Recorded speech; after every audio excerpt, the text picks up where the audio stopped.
Hello, and welcome to today's episode of Fly to Freedom.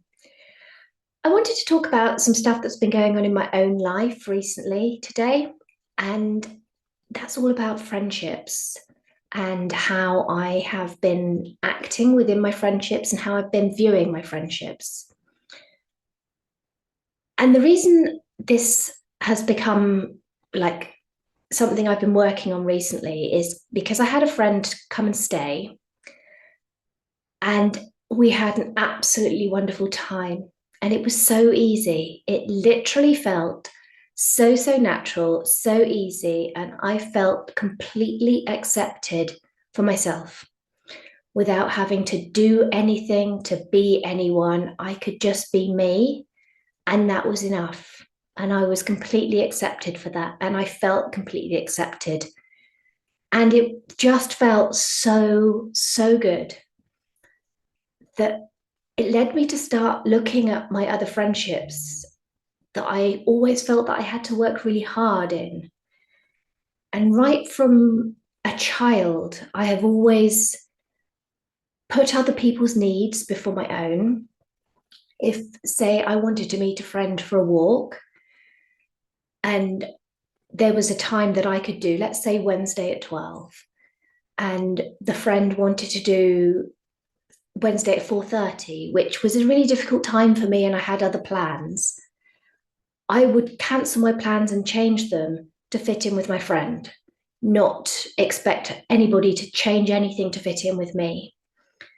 And I would always be the one to try and organize things and invite people. And I would never say no if anyone invited me. And I would always literally just try and be the person I thought the other people wanted me to be. And when this friend came to stay with me, there was none of that whatsoever. Literally, it was easy and there was no work. So I started looking at my other friendships and thinking, well, what happens if I stop doing that? What happens if I don't change everything I want to fit with them? What happens if I look at what would make me happy and stop trying to make everybody else happy first? And I did this. And to begin with, it felt so hard and so awful. And there was parts of me that were really panicking, thinking, well, I'm just going to be so lonely. If I'm not making the effort, if I'm not changing my plans and trying to fit in with my friends, then I'm just going to be really lonely and I'm not going to have any friends. And I felt really upset about this. And I realized that friendships should lift you up, and friendships that don't lift you up and that bring you down, they're not friendships at all. And I started thinking more and more about how I could have the kind of friendships that lifted me up and the kind of friendships that I didn't have to devalue myself to be in. And when I was looking at this and looking at what I should do and kind of grieving for the friendships I had that were naturally moving on, because friendships, they say, are for a reason, a season, or a lifetime, and not all friendships last forever. And I've changed. I have changed so much in the last few years with my recovery, and my whole being, my whole outlook on life has changed so much. And for the better, absolutely for the better. I am so much more of a happier person now. But there's always still work to do, right? There's always still development, there's always still growth. And I realized that to have really good friendships, the first thing I needed to do was to be my own best friend. And I needed to look at what I wanted to do and what I needed and start practicing becoming my own best friend. And then other friendships would just naturally evolve because I wouldn't be searching, I wouldn't be trying so hard, and I wouldn't be putting everybody else's value above my own value. So, how do you become your own best friend? And what does it even mean? You start with practicing self compassion treating yourself with the same kindness, understanding, and forgiveness that you would offer a dear friend, being gentle with yourself during challenging times. And also, which is something we rarely do, is celebrating your own accomplishments. So just thinking about yourself and being kind to yourself, prioritizing self-care, taking care of your physical, mental, and emotional well-being is hugely important. Doing things that bring you joy, playing, having fun, these are huge.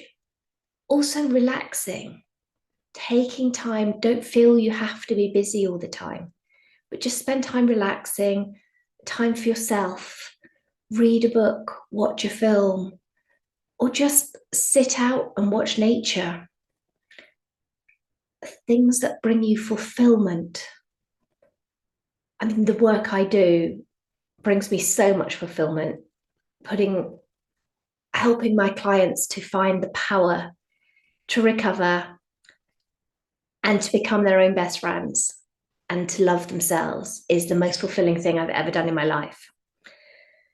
But there's also other things like exercise, meditation, spending time in nature, and other self-care rituals like having a facial, going for a massage, getting your nails done, relaxing in the bath, just spending some time reading a book, lying down, enjoying the weather.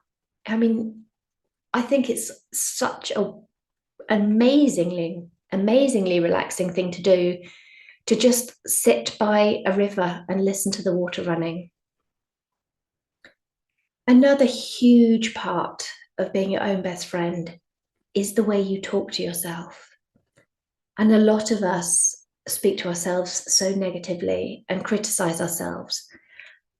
And there's this belief that you have to be hard on yourself to motivate yourself to succeed.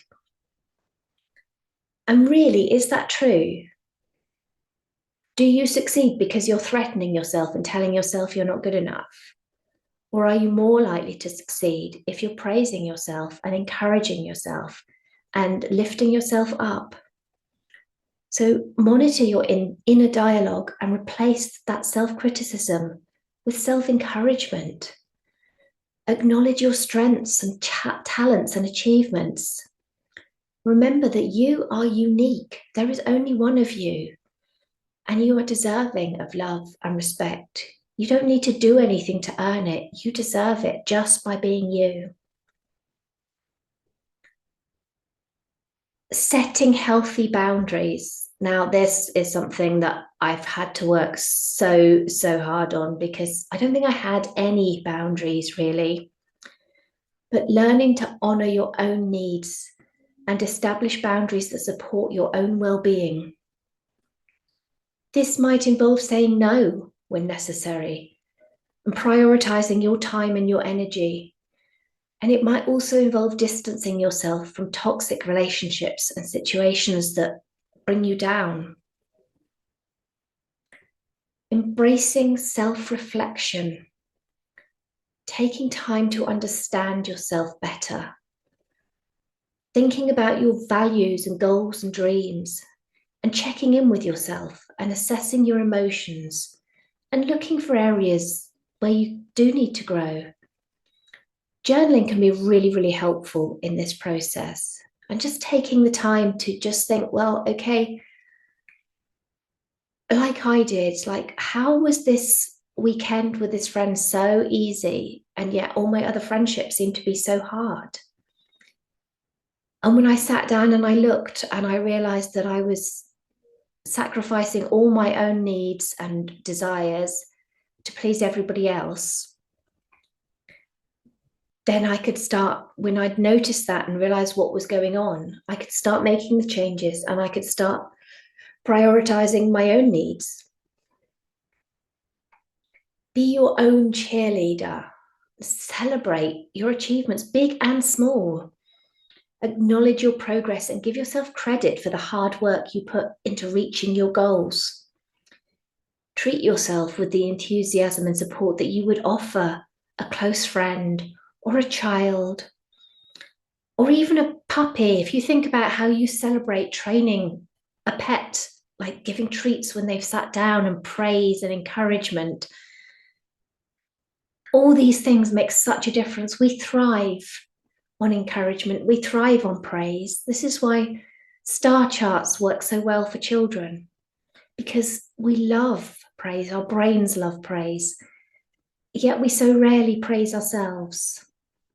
We can and we need to.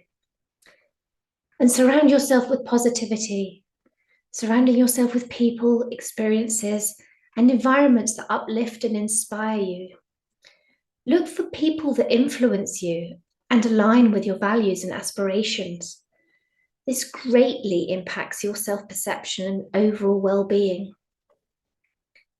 But most of all, remember that being your own best friend takes practice and patience, and other people do not have more value than you.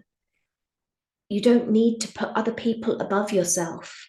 Sure, you can compromise to situations that make both parties happy, but you don't need to compromise all of your values and all of your worth because you think somebody else is better than you, because they're not. So treat yourself with the love, care, and respect that you deserve.